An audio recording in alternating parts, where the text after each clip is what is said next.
এবার ইহুদিদের ধর্মগ্রন্থ অনুযায়ী শেষ সময়ের কথা বলা হচ্ছে। মূলত গ্রেটার ইসরায়েল প্রতিষ্ঠার মাধ্যমে শেষ জামানার ঘন্টা বেজে গেছে। ওদের বিশ্বাস দাজ্জাল, মাসিহার দাজ্জাল, আমরা তাদেরকে দাজ্জাল বাইরে চিনি, তিনি হচ্ছে তাদের মুক্তির দূত। তার মাধ্যমে তারা সারা পৃথিবী শাসন করবে।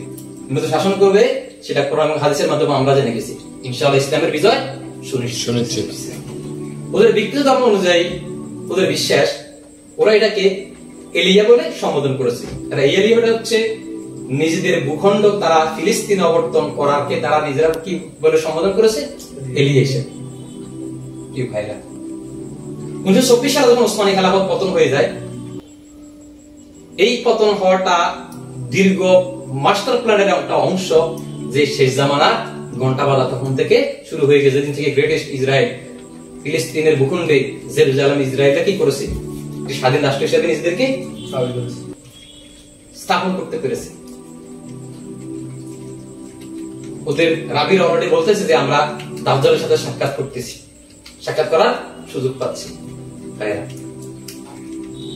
এজন্য তারা শেষ জামানায় ইহুদিদের ভবিষ্যৎবাণী, দাজ্জালকে পৃথিবীতে আনতে হলে তাদেরকে তিনটি কাজ করতে হবে। একটি হচ্ছে রেড হেলফার, লাল গাভী।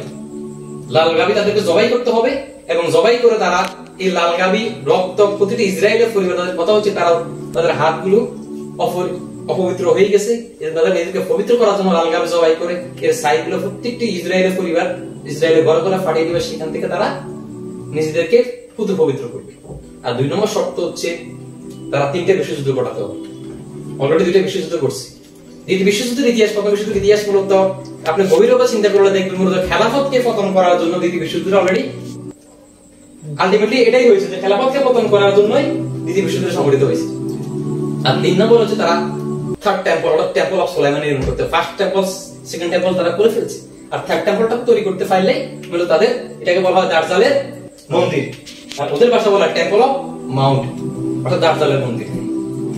প্রিয় ভাইরা, ইহুদিরা এই শুধুমাত্র কয়েকটি স্পেসিফিকলি ভবিষ্যৎবাণীর কারণে সারা পৃথিবী কেনা পাচ্ছে। আপনি দেখবেন জ্ঞানে, বিজ্ঞানে, পরিবেশ প্রত্যেকটি জায়গায় তারা জোকের মতো আমাদের ভিতরে ভিতরে প্রবেশ করে ফেলছে। জাস্ট মুষ্টিমেয় কিছু মানুষ কিভাবে সারা পৃথিবীকে নিয়ন্ত্রণ করতেছে, জাস্ট আশ্চর্যজনিত হওয়ার বিষয়।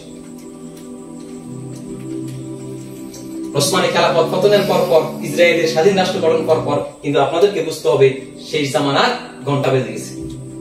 পৃথিবীর ইতিহাসে কখনো খেলাফত এভাবে মুসলমানদের থেকে উঠে যায় না। আল্লাহ যে নিয়ামত 1924 সালে আমাদের থেকে কেড়ে নিয়েছে। বলেন তো, নবী মুহাম্মদ সাল্লাল্লাহু আলাইহি ওয়াসাল্লামের পরে পৃথিবীতে এরকম কখনো ঘটনা ঘটছে? কখনো ঘটে নাই।